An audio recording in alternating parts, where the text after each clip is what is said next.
Bulls in the NBA Finals. What do you think when you hear that sentence? Man, it sounds damn good. Damn good. It's been a lot of work, man. A lot of work.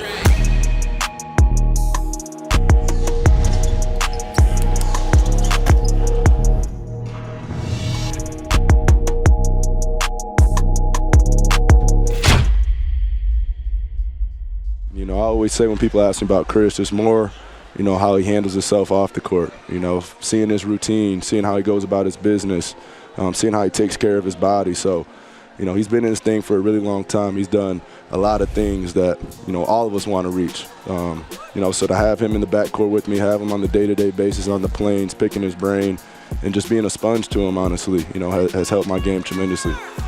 He was a great mentor when it came to understanding how a guy on his level prepared over the summer for an NBA season, how disciplined he was, his kind of work ethic, and I got to see that firsthand after Summer League through the beginning of the season.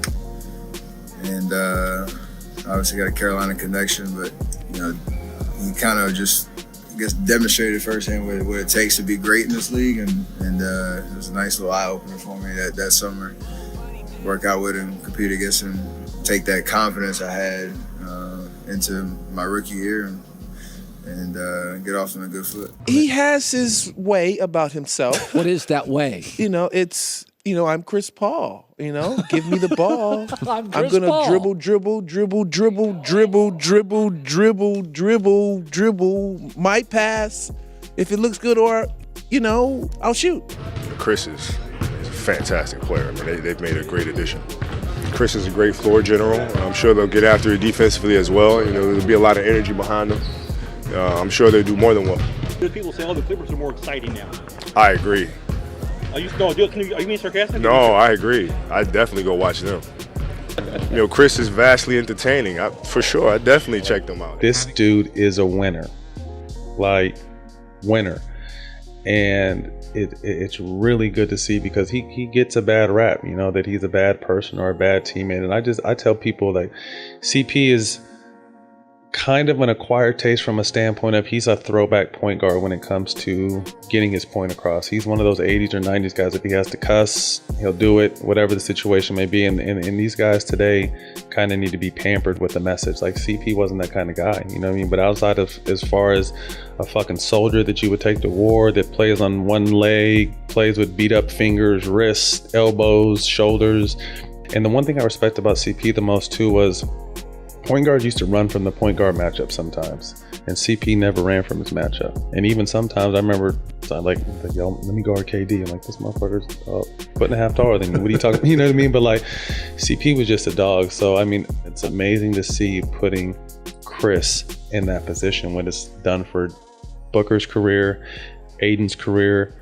You see what he's doing with Biyombo right now. Probably going to get him some more bread. So it's just like CP makes people better, makes teams better, and I definitely think he's underappreciated. Having been Chris's teammate, I will say that dude tries to manipulate every play. Like, he is looking for a competitive edge on every single play. Not just trying to figure, not just with your defense or your offense, with the referees, with everything. He is like, and I'm telling you, like, that type of stuff is, once you start figuring that stuff out, man, the game gets so much easier, and it seems so much slower when you watch teams and you recognize their plays, you recognize the actions, and you know players' tendencies. How much does Chris Paul make them go? And did you grow up watching Chris Paul at all? I didn't play basketball when Chris Paul, I think, was playing in New Orleans, not New Orleans, so I didn't play basketball at that time, so but he's bringing a lot.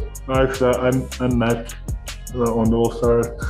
I talked to him a little bit. He's a really cool guy. He's really smart. He's really dedicated. He knows about basketball a lot. He knows basketball a lot, so he's bringing them that calmness on the floor. You know, it's basically like one more coach on the floor, so it helps them a lot. You know Chris, so people don't understand. I know Chris. Right. I know Chris. So people don't understand. People don't understand. Me and Chris, what we have has been going on since I was in high school. And see, a lot of people don't know the backstory, but me and Chris, we clearly understand the backstory. So, like, I got invited to a LeBron James camp, you know, the big Nike LeBron James camp when he was in college. I killed them, destroyed them. I'm talking about in front of every fucking NBA scout out there. I'm a sophomore in fucking college. I'm going at them every fucking play. I'm calling them a child. And then I see them in the NBA. So, of course, that energy is going to roll over to the NBA, you know. And he does, you know, Chris, he does slick shit. Like, you know, people don't know that's a little dirty motherfucker, man. Chris know that too, man. You know, I know you don't want to say it, but I say it for you, though. I know that was your teammate. And I love CP, bro. I love what he brings to the game. I love, like he changed the game also. So, like, you have to give him all his props, but, like, he knows how to finesse the system too. Like, and you got to give him credit for that too. So, you know, it was just one of those ones I just had to get off my chest. And I called him right after. Too, that same night. Definitely CP. He sees things that, you know, nobody sees. He sees the little details where, you know, he'll probably tell you more than once. And, you know, it's nothing personal, but it's just how much of a winner he is, and he just knows the game. And, you know, it's pretty easy to him.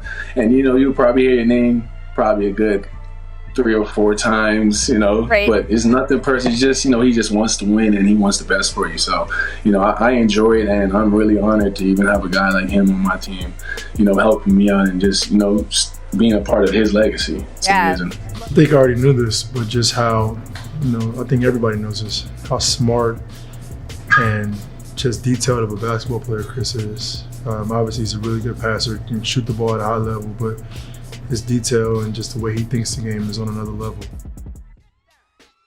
How was it building with Chris individually and then building with Blake as well? It was just different. They both were so different. You know, Chris is the most competitive guy you could be around. There was damage done already before I got in there, right? Yep, absolutely. And I heard about it, but it was such a passive aggressive, it wasn't outward. It was weird. Yeah, and that's what killed me, like, because you would have a talk with them both, everything's good. It's a difficult group because they both are extremely competitive. They definitely had something, you know. There was things that had happened before I got there that I didn't know.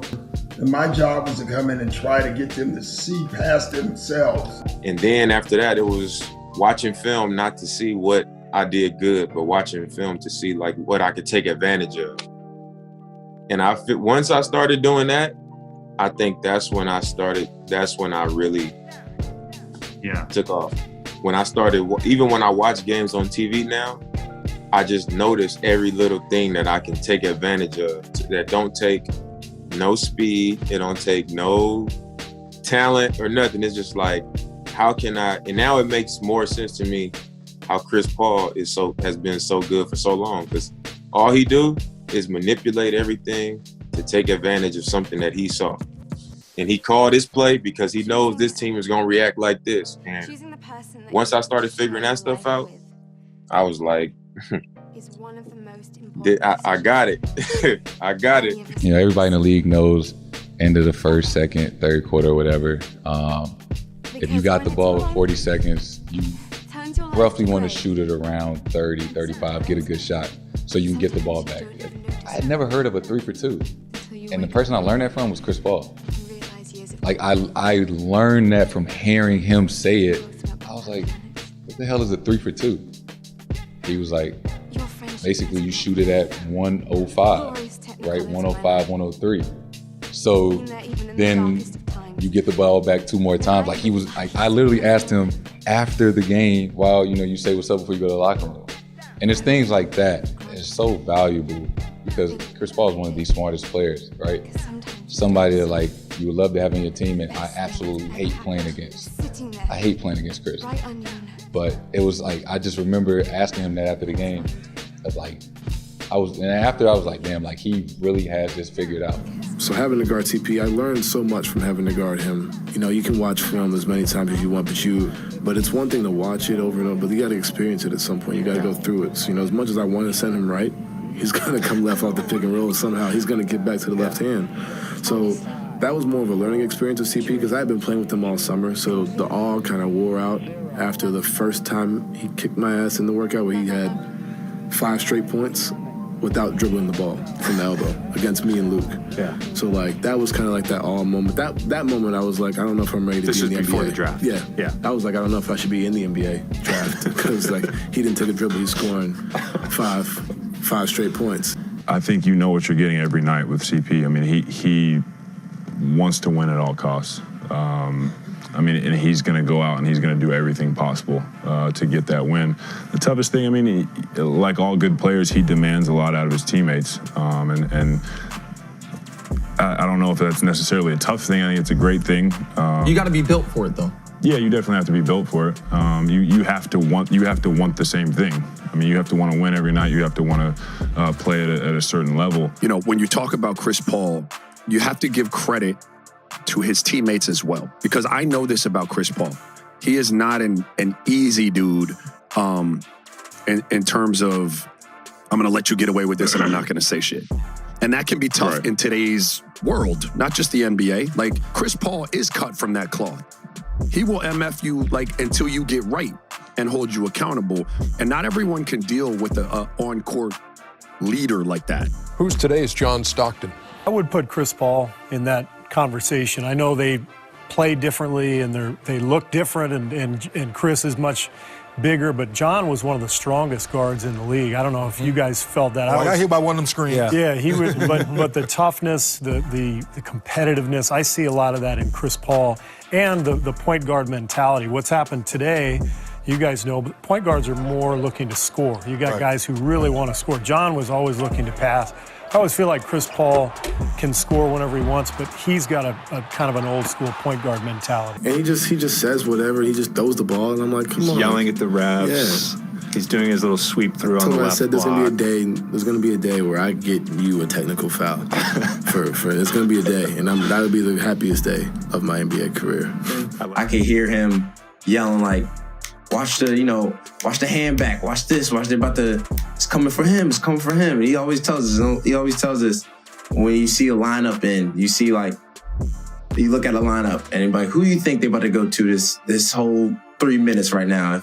If he's out and he's in, who do you think they're about to go to? But his IQ is just so separate for a lot of people, man. That's what it's gonna always keep him on that floor until he's 50 and can't barely move a bone on that court. It's just his IQ and how smart he is. He just knows the game so well. It's unbelievable.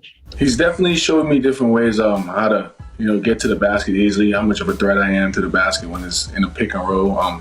Definitely angles of the screen, getting us both open, and just always being a presence at the rim. He gave me this key to be the anchor of the defense and to let everybody be everybody's eyes and protecting our rim, and it's a big deal when it comes to our team. And what has Chris Paul done for the Phoenix Suns? Ayton, we didn't see this Ayton until Chris Paul got there, right? Easier for him, right? Bridges, all these guys. He makes the game so easy, and you're going to get shots that you've never gotten before, right? Because you got a guy who's a pass-first point guard. He scored, 10, 12 in a row in Denver when the game was on the line. I was at the game in L.A. when he said, the Lakers came back. He said, let me put a stop to this. I'm going to take over, score the next 4 possessions, and the game was over. Getting all those assists, not turning the ball over. But let him get done first. I think right now we're too early to judge guys. He's still got a lot of basketball to play. What I want him to do, not only get to the final, but win one, right? The class, just like Dr. J, one of the faces of the league, just like Dr. J, had commercials just like Dr. J. I mean, this story is just like the Julius Erving story. And he finally got a championship, and I want the same for Chris. I don't enjoy playing against anybody, and I certainly don't enjoy playing against Chris.